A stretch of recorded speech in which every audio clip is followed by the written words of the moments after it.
एक अमीर लड़का जिसके पास ना तो पैसे हैं ना खाने के लिए खाना है और वह कटरा शहर के अंदर एक तरह से भिखारियों की तरह घूम रहा है। तभी अचानक से वहां पर एक लड़की आती है जो कि हैंडीक्राफ्ट के सामान बेचा करती है। अब चूंकि इस लड़के के कपड़े तो अच्छे खासे हैं तो इसी वजह से इससे पूछने लगती है कि साहब कुछ लोगे, तो यहाँ पर मैं मना करने लगता, कहता कि नहीं मेरे पास पैसे नहीं है। अब इस बात को सुनकर वह लड़की उसकी आंखों को देखती है जो कि बुखार की वजह से लाल हो रही थी और उसके बाद पूछने लगती है कि साहब क्या आपकी तबीयत खराब है। तो वो कहता है कि हाँ तबीयत भी खराब है और ना ही पैसे हैं, तो मैं करूँ क्या। इस बात को सुनकर वह लड़की उसके माथे पर हाथ रखती है और जैसे उसके माथे पर हाथ रखती है तो उसके बाद उसे पता चलता है कि इसे तो बहुत तेज बुखार है। और उसके बाद जो लड़की होती है वह उसकी मदद तो कर देती है, लेकिन इस मदद के बदले जो उस लड़की के साथ होता है उसके बारे में ना तो लड़की ने सोचा था और ना ही उसके घर वालों ने सोचा था। क्या हुआ था ऐसा, पूरी सच्चाई के बारे में जानने के लिए वीडियो को अंत तक जरूर देखें। नमस्कार दोस्तों, मेरा नाम है जीतू और आप लोग देख रहे हो ब्रेन डिमांड चैनल। वीडियो को ज़्यादा से ज़्यादा शेयर करें और चैनल को सब्सक्राइब करना ना भूलें ताकि मेरा हौसला बढ़ता रहे। राजस्थान के जयपुर शहर के अंदर एक अमीर व्यक्ति रहा करता है जिसका टेक्सटाइल का बिजनेस है और उसका एक इकलौता बेटा है जिसका नाम होता है दिनेश। दिनेश जो होता है उसके पास रुपए पैसों की कोई भी दिक्कत नहीं है। वह इधर उधर जब जाया करता है तो गाड़ी से ही आया जाया करता है। लेकिन जो दिनेश था वह साधारण तरीके से भी अपनी जिंदगी को जीना चाहता था और उसे जीने के लुत्फ उठाना चाहता था, क्योंकि उसका एक दोस्त होता है विकास जो कि काफी ज्यादा गरीब है और वह कॉलेज टाइम में उसका दोस्त बना था।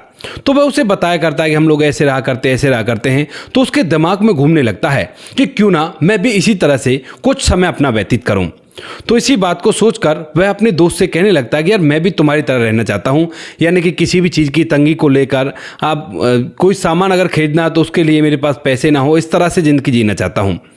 अब यहाँ पर जो उसका दोस्त होता है वो कहता है कि भाई देख ऐसा तो पॉसिबल नहीं है, लेकिन तू ऐसा कर किसी दिन हमारे साथ किसी ट्रिप पर चल और फिर देख क्या होता है। वहाँ पर तुम्हें हमारी लाइफ का पूरा अनुभव हो जाएगा, क्योंकि हमारी तरह ही रहना तू और बिल्कुल भी ऐसा मत करना। तो इसके बाद जो दिनेश होता है वह तैयार हो जाता है, लेकिन जब वह अपने घर वालों को बताने के बारे में सोचता है तो उसे लगता है कि उसके घर वाले उसे बिल्कुल भी नहीं जाने देंगे, वो भी इस तरह की यात्रा पर। तो इसीलिए वह अपने घर वालों से झूठ बोलने का फैसला करता है और अपने दोस्त से, जो उसका दोस्त होता है विकास, उससे कहता है कि यार तू मेरे घर पर बोल देना कि हम लोग 5-6 दिन के लिए शादी में जा रहे हैं, उसके बाद वो मुझे जाने देंगे। वरना ये बताया कि मैं बिना गाड़ी के ऐसे ऐसे सफ़र कर रहा हूँ और ऐसे ऐसे घूमने के लिए जा रहा हूँ, तो उसके बाद वो लोग मुझे नहीं जाने देंगे। इस बात को सुनकर जो दोस्त विकास होता है वह भी उसका इसमें साथ देता है और घर वाले विकास को जाना करते थे। तो वह कहता है कि अंकल आंटी मेरी ना एक रिश्तेदारी में शादी है, तो वहाँ पर मैं दिनेश को ले जाना चाहता हूँ, अगर आप लोगों को कोई आपत्ति ना हो तो उसके बाद माता पिता कहते हैं कि कोई बात नहीं बेटी तुम ले जाओ, कोई भी दिक्कत नहीं है। तो उसके बाद जो दिनेश होता है उसका मतलब कि जाने के लिए तैयारी हो जाती है और यहाँ पर वह तैयारी करता है। तैयारी करने के बाद जो दोनों दोस्त होते हैं वह एक दिन शाम के समय यहाँ से निकलते हैं, यानी कि जयपुर से ट्रेन में बैठते हैं और वह यहाँ से वैष्णो देवी जाने वाले थे, क्योंकि यहाँ पर उन्होंने 4 दोस्तों से कहा था, लेकिन और जो दोस्त थे वो तो धोखा दे गए थे। बस केवल दिनेश और यहाँ पर जो उसका दोस्त विकास था वो 2 लोग ही रह गए थे।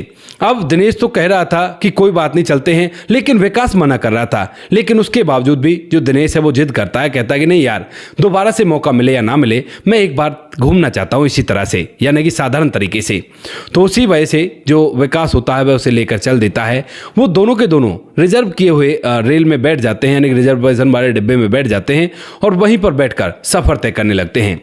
अब रात का समय होता है और रात के समय अचानक से जो दिनेश होता है उसकी तो आंख लग जाती है और तभी जो विकास होता है उसे शायद प्यास लगती है और पानी लेने के लिए वह जैसे ही रेलवे स्टेशन पर उतरता है तो वहां पर कुछ और सामान देखने लगता है और इतनी देर में जो वो ट्रेन होती है वो रफ्तार पकड़ लेती है और जो विकास होता है वह उस ट्रेन को नहीं पकड़ पाता है।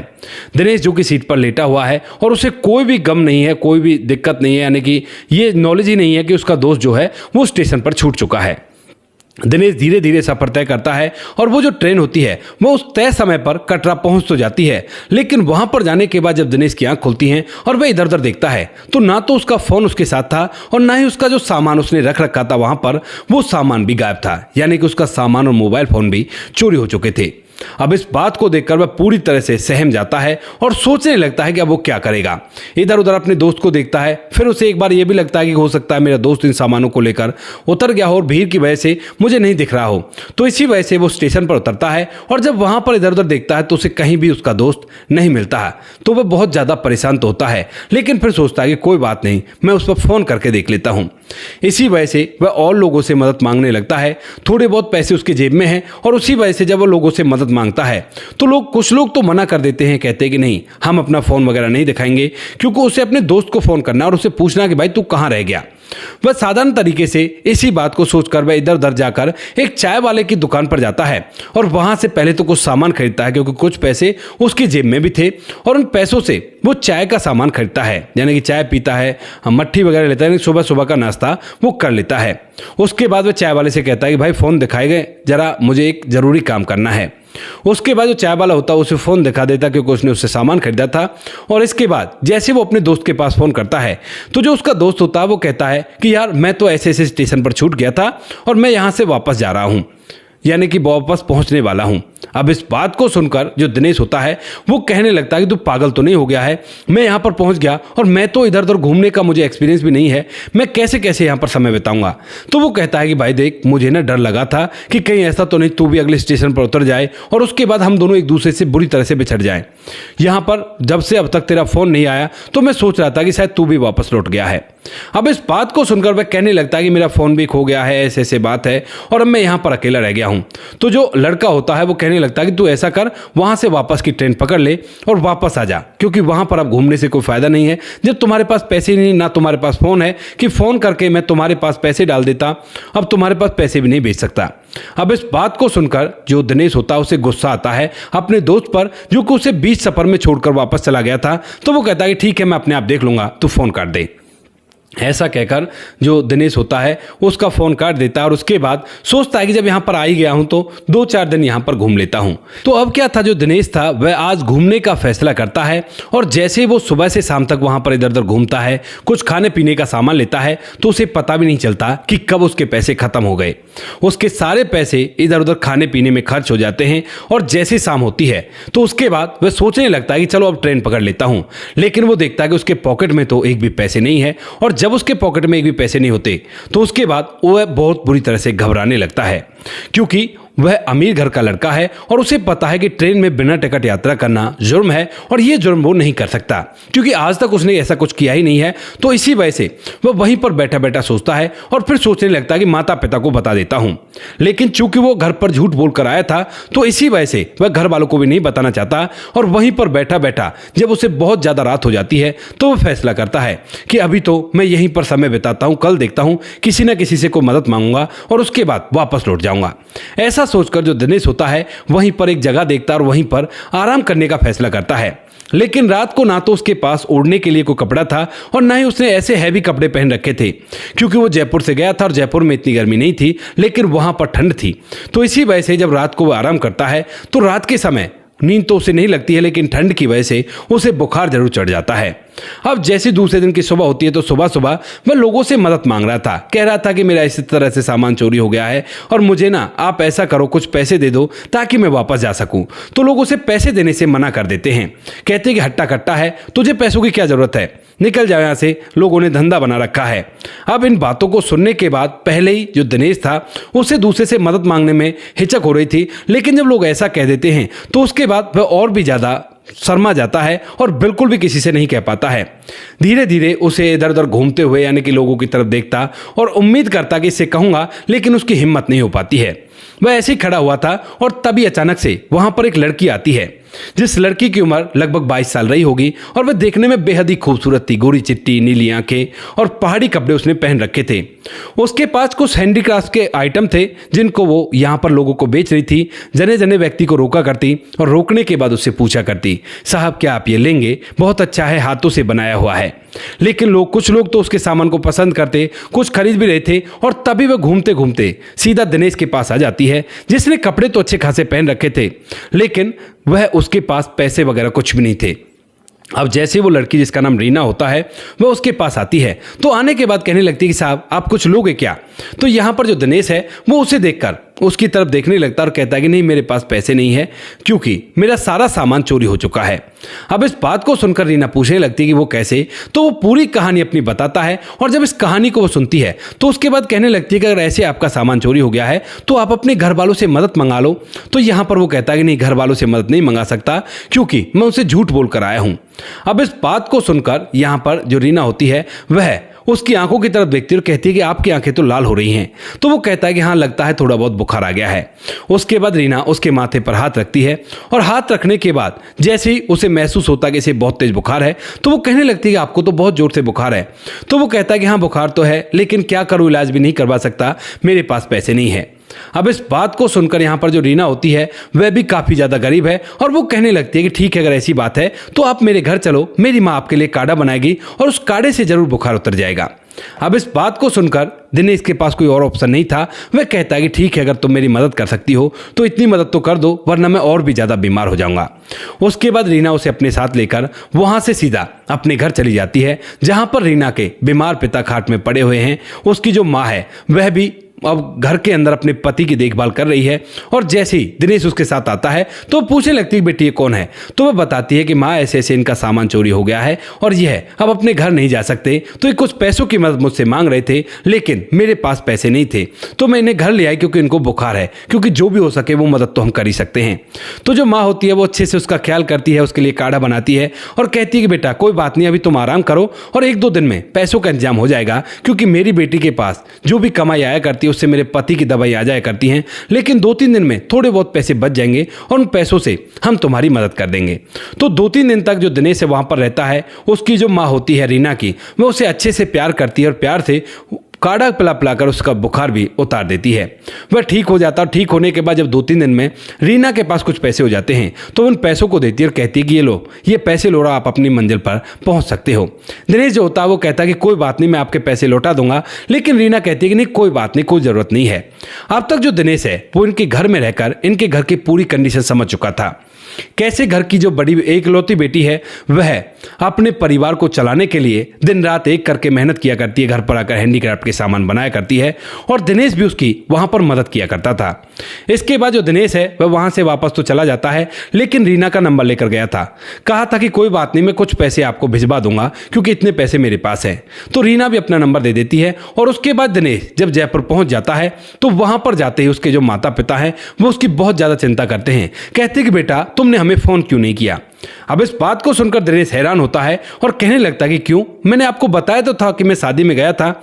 लेकिन तभी माता पिता कहते हैं बेटा तेरे दोस्त विकास ने सब कुछ बता दिया यहाँ पर आकर, और उसके बाद हमने तुम्हें ढूंढने की बहुत कोशिश की, वहां पर भी इधर उधर लोगों को भेजा कि ताकि कोई तुम्हें ढूंढ सके, लेकिन तुम्हारा कोई भी अता पता नहीं था, कहाँ थे तुम इतने दिनों तक। तो उसके बाद वह कहता है कि माँ, इसके बाद जब आपको पता ही चल गया है तो आपको पूरी बात बता देता हूँ। मेरा मन ऐसे ऐसे किया था, मैं ऐसे घूमने के लिए गया और उसके बाद वहाँ पर एक लड़की मिली जिसने मेरी इस तरह से मदद की, उसके माता पिता ने मेरी मदद की और वो लोग बड़े ही अच्छे हैं। इसके बाद जो पिता होते हैं अपने पास से कुछ पैसे देते हैं और कहते हैं कि बेटा ये ले, इन पैसों को उनके एड्रेस पर मनी ऑर्डर करवा दे। तो जो दिनेश होता है वह भी उन पैसों को मनी ऑर्डर करवा देता है और उसके बाद रात के समय अकेले में वो रीना से बात करता है, कहता है कि रीना मैंने ना मनी ऑर्डर करवा दिया है और वो पैसे तुम्हारे पास पहुंच ही जाएंगे। अब स्टार्टिंग में जो यहाँ पर दिनेश होता है वह जब पहली बार रीना को देखता है तो उसे बहुत ही खूबसूरत लगती है, लेकिन उसके बाद धीरे धीरे जब उसके घर में रहता है तो वहां से और भी ज़्यादा अट्रैक्शन बढ़ता है और अब इसी वजह से वह बार बार उस पर फ़ोन करने लगता है मनी ऑर्डर के बहाने से। और इधर जो रीना है वह भी शायद उसकी भावनाओं को समझ रही थी, क्योंकि रीना भी उसे एक मिडिल क्लास लड़का ही समझ रही थी और इसी वजह से वह भी उससे बात करने लगती है। और धीरे धीरे जब वो मनी ऑर्डर पहुंचता तो ये कहती है कि पैसों इतने की ज़रूरत क्या थी, हमने इतने पैसे थोड़ी ना दिए तुम्हें 600-700 रुपये दिए थे और उतने भेज देती। तो यहाँ पर जो दिनेश होता है वो कहता है कि कोई बात नहीं, अब मैंने भेज दिए, अपने पिता का इलाज करवाओ और अपने लिए कुछ सामान खरीद लेना मेरी तरफ से। इस बात को सुनकर जो रीना है मुस्कुराने लगती है और यहाँ पर इन दोनों की बातों का सिलसिला कुछ इस कदर आगे बढ़ता है कि दोनों एक दूसरे से अपने अपने प्यार का इजहार कर देते हैं। यहाँ पर जो दिनेश होता है वह उसके लिए एक एंड्रॉयड मोबाइल भी दिलाता है ताकि वह उससे वीडियो कॉल पर बात कर सके और उसके बाद रात को घंटों घंटों तक वह उससे बात किया करता है। अब दिनेश और रीना की बातचीत चल रही थी, लेकिन तभी ये बात उसकी दिनेश की माँ को पता चल जाती है। दिनेश की माँ जब एक दिन शाम के समय अपने बेटे के कमरे से गुजर रही थी, तो तभी उसे अपना बेटा हंसता हुआ किसी से बात करता हुआ सुनाई देता है। और उसके बाद जब वह कान लगाकर सुनती है तो उसे पूरी बात समझ में आ जाती है कि उनका बेटा ऐसे ऐसे एक लड़की से प्यार किया करता है, और यह लड़की और कोई नहीं, वही लड़की है जो कि पहाड़ पर रहा करती है, यानी कि पहाड़ी लड़की से जिसने उसकी मदद की थी। तो उसके बाद जो दिनेश की माँ होती है वह यह बात अपने पति को बताती है, और उसके बाद यहाँ पर वह एक दिन उसका फ़ोन लेकर उससे फ़ोटो वगैरह भी निकालती है, क्योंकि पति कहता है कि कोई बात नहीं बेटे को करने दो बात, देखते हैं कैसी लड़की है। तो यहाँ पर जो माँ है उसे काफ़ी ज़्यादा जल्दी होती है, और वह उसके फ़ोन से मोबाइल फ़ोन से उस लड़की के फ़ोटो भी निकालती है, क्योंकि जब उसके पास एंड्रॉयड फ़ोन हो गया तो वह अपने फ़ोटो वगैरह भी भेज दिया करती है, और इधर जो दिनेश है वो भी अपने फ़ोटो भेज दिया करता है। तो उसके बाद यहाँ पर जैसे वो उसके फ़ोटो देखती है तो देखने के बाद वो भी हैरान हो जाती है, क्योंकि लड़की वाकई में बहुत ज़्यादा खूबसूरत थी। इसके बाद वो अपने पति को उन फोटोज को दिखाती है, और उन फोटो को देखने के बाद उसका जो पति है वो भी पूरी तरह से इस बात से हैरान हो जाता है कि हमारे बेटे ने कितनी खूबसूरत लड़की चूज की है। तो उसके बाद वो सोचने लगते हैं कि जब उसने चूज ही कर लिया है तो कोई बात नहीं, उसी से शादी करा देते हैं। वैसे भी रुपया पैसा तो हमारे पास ही काफ़ी है, और लड़की काफ़ी अच्छी है जो कि बिना मतलब के किसी मुसाफिर की इतनी मदद कर सकती है, वो भी निस्वार्थ सेवा। तो वो हमारी कितनी सेवा करेगी जब हमारे परिवार में रहेगी।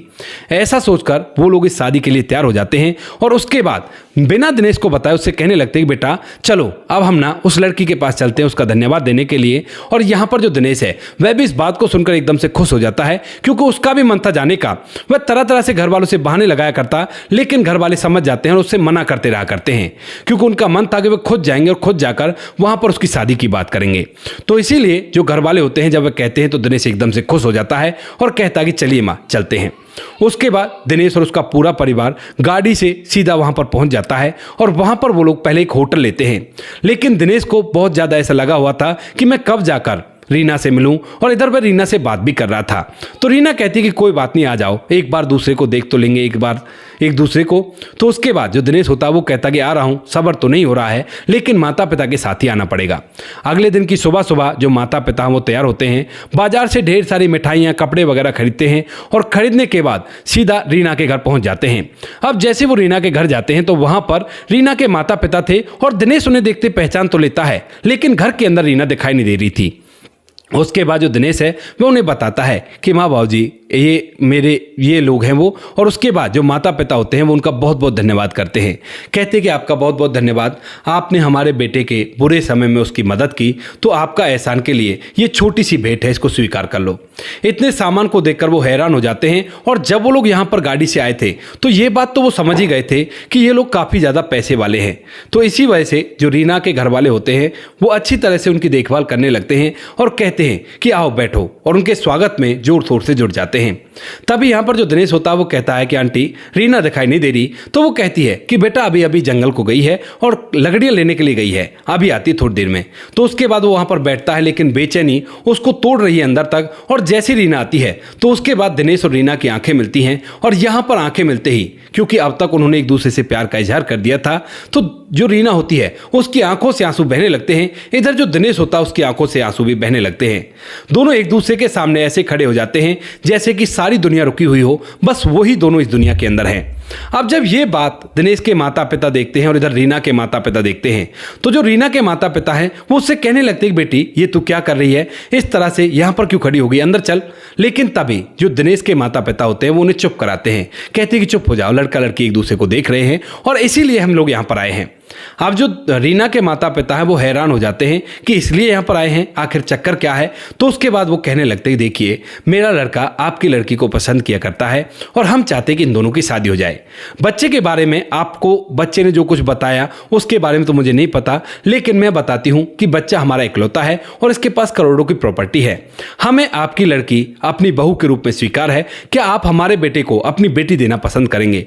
अब ये बात उनके लिए बड़ी हैरानी भरी थी, क्योंकि उन्होंने ऐसा सोचा भी नहीं था कि उनकी बेटी की शादी एक करोड़पति घर में हो सकती है। तो उसके बाद वो लोग कहने लगते हैं कि आप कहीं मजाक तो नहीं कर रहे, देखो हम गरीब लोग हैं, गरीब जरूर हैं, लेकिन इस तरह के मजाक हमारे साथ मत मत करो। लेकिन तभी जो दिनेश के माता पिता हैं वो कहते हैं कि नहीं, हम मजाक नहीं कर रहे, और तभी दिनेश को आवाज लगाते हैं, कहते हैं कि बेटा क्या तुम्हें लड़की पसंद है? तो यहाँ पर दिनेश भी हैरानी भरी निगाहों से पीछे देखता है और देखने के बाद कहता है कि हाँ माँ बाबू जी, मुझे लड़की पसंद है। तो उसके बाद जो लड़की के माता पिता होते हैं वो अभी इस बात के लिए हामी भर देते हैं और उसके बाद दोनों की धूमधाम और रीति रिवाज से शादी हो जाती है। शादी के अंदर जितना भी खर्चा हुआ था वो सारे के सारा दिनेश के माता पिता ने किया था और बिल्कुल भी दहेज इनसे नहीं लिया था। ऊपर से इन लोगों की मदद की। वहाँ पर जो दिनेश की सास होती है, यानी कि रीना की जो माँ होती है, उसके लिए छोटा सा रोजगार ऐसा बनवा दिया जिस पर वो बैठकर अपना काम कर सके और उसे कोई भी आपत्ति ना हो।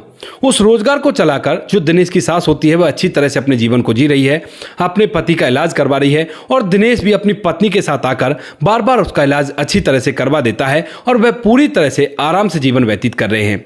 हालांकि दिनेश ने तो ये भी कहा था कि आप लोग हमारे साथ जयपुर चलो, लेकिन उन्होंने मना कर दिया, कह दिया कि जहाँ पर बेटी है वहाँ पर माता पिता नहीं रह सकते, आप कोई बात नहीं, वहाँ पर हमारी बेटी को रखो, यही हमारे लिए काफ़ी है। इधर जो रीना है जब उस बड़े घर के अंदर आती है, आलीशान घर के अंदर, तो उसकी भी आंखें फटी के फटी तो रह जाती हैं, लेकिन चूंकि उसने निस्वार्थ भाव से सेवा की थी तो उसका फल ही उसको मिला है। अब तक उनकी शादी को 3 साल हो चुके हैं और उनको 2 बच्चे भी हैं। तो दोस्तों ये थी आज की कहानी। आपको जैसी भी लगी हो कमेंट सेक्शन में बता देना। वीडियो अगर अच्छी लगी तो वीडियो को लाइक और चैनल को सब्सक्राइब करें ताकि हमें थोड़ा सा हौसला मिल सके आप लोगों के लिए ऐसी अच्छी वीडियो बनाने के लिए। इन कहानियों को सुनाने का उद्देश्य किसी को परेशान करना बिल्कुल भी नहीं है। ये कहानी आपको इसलिए सुनाई जाती है ताकि आप लोग इन कहानियों में से कुछ ना कुछ सीख सको और अपने जीवन में उस चीज़ को अप्लाई कर सको। मिलते हैं किसी नेक्स्ट वीडियो नए टॉपिक के साथ, तब तक के लिए जय हिंद, जय भारत, जय हिंदुस्तान।